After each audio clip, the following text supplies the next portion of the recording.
Hi, Tony Carosella with New Haven Independent Newsbreak for today, April 17th, 2020. And what I'd like to talk about today is I've talked to several people today, and it has to do with our pool. So, one of the things I wanted to let you know is they had a park board meeting last night, and the park board voted in favor of by a vote of 6-2 for closing the pool. Now, um, if you have looked on Tim Otten's, Alderman Tim Otten's, his the page, you will see he gives a couple different posts trying to explain how the decision was made. Now, you can see right here the beautiful picture of the pool from last year. But over the wintertime, and seems to be something that happens regularly every year. I'm going to scroll here.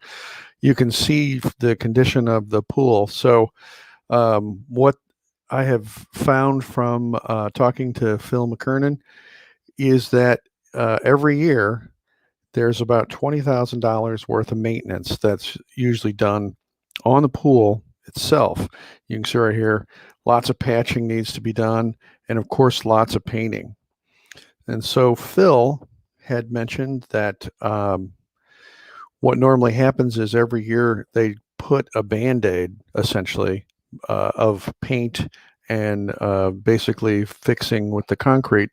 They put a Band-Aid on being able to get the pool opened.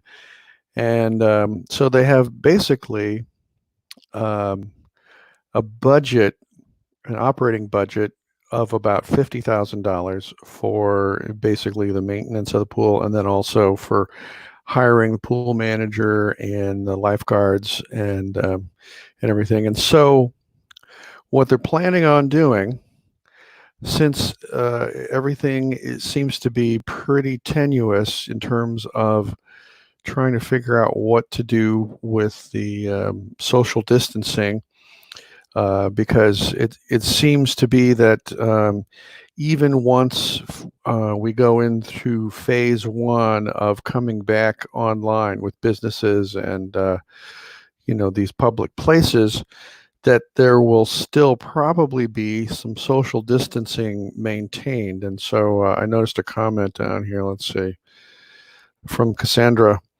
Everyone should keep in mind that this pool season is highly unlikely anywhere. Even when stay-at-home order is lifted, there will still likely be social distancing rules in place. Now, Phil mentioned that, and he mentioned that depending on the amount of space in the pool, he was figuring there's going to be 4 lifeguards that are on duty regularly, or at the pool.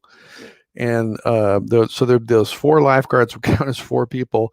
And if it was a 10-person minimum, that would only be that like maybe 6 people could be there in addition to the 4 lifeguards with the social distancing. So it's hard to really say or how to figure how the social distancing would be maintained at the pool too.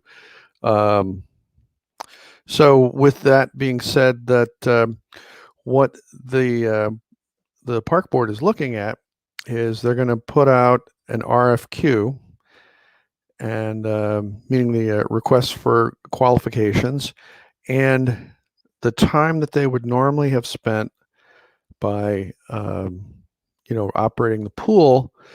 This will be a time when they're going to look to make improvements to the pool. So this RFQ will be basically determining some ideas for how to make improvements to the pool.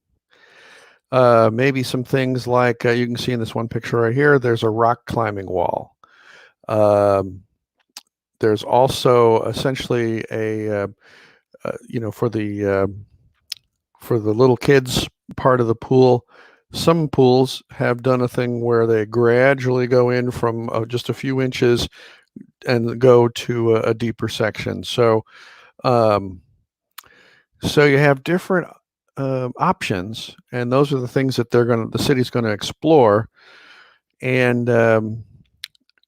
by being able to do some of the work, by the Public Works Department being able to do some of the work and the labor themselves, some of it can be contracted out for the more specialized part. And so the Public Works Department probably will take on the role of project manager and be able to manage a number of contractors to be able to, once they've decided what to do in terms of different ideas and different options and also other improvements, so that we don't have to deal with these big cracks and repainting all the time.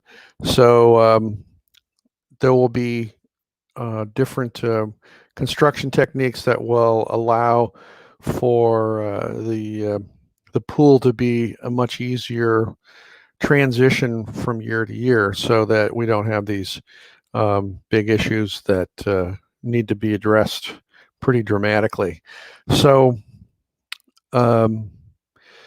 essentially, they're going to take the time to take this time where things are really up in the air to be able to make improvements to the pool. So it's unfortunate that the kids won't be able to take advantage of it this year. The moms won't be able to have it, so that the kids have a place to go. It's also really nice for like adult swims, for people to do distance swimming, things like the lap swimming. So it won't happen this year, but to take this time and to really put something together and have a really beautiful pool for next year. So I just kind of wanted to explain that to you,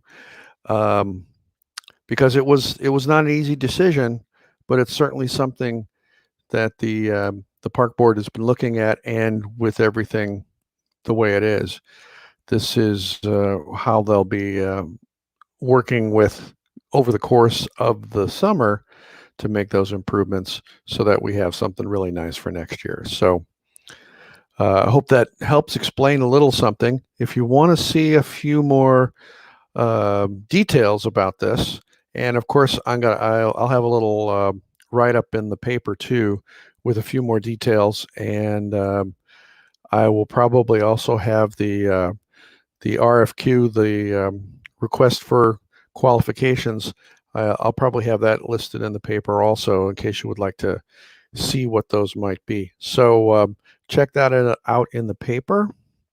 Check out Tim Otten's postings concerning the pool, and I think you'll be a much more further versed in terms of all the facts that how the decision was made. So thanks for watching. This is Tony Carosella for New Haven Independent Newsbreak, signing off.